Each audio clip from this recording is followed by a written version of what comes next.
Ubiro karobu. Adwari jomoro kwa jatelo kolego budwa wiki kwani.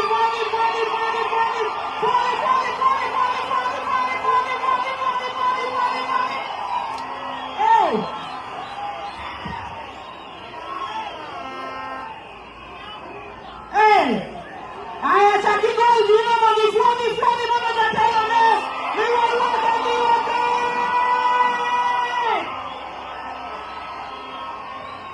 Mheshimiwa Rais,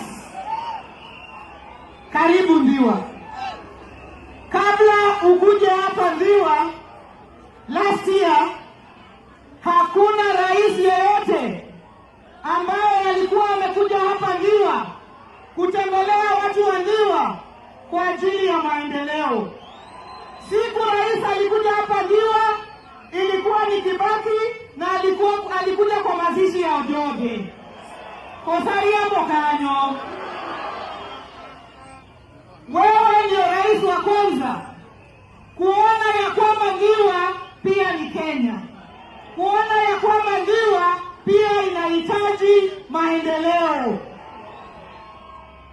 Na sisi kama watu wa Ndhiwa, watu wa Homa Bay, hatuwezi sahau hiyo hata siku moja. Na tumeshukuru kwa sababu last year ulikuja kuanzisha ile Gor Mahia Ring Road. Na leo pia umesema Gor Mahia Ring Road itaongezwa ile 40 kilometers ianze na tuongeze another 20-30 kilometers. Sasa itoke Miranga, ikienda Daena, ikienda kwa Duruma, ikienda kwa Diera, ikuje hapa kwa Bodo, ikienda Ogeng, hiyo ikuwe pia inaendelea. Your Excellency, kwa hiyo tunashukuru. Tunashukuru kwa hii soko, tunashukuru kwa soko ya Ndhiwa. Umesema tena Sikuaji, umesema tena Pala, na kwa zile soko ulituongezea hata Riat itakuwa hapo ndani mpaka hata Ratanga.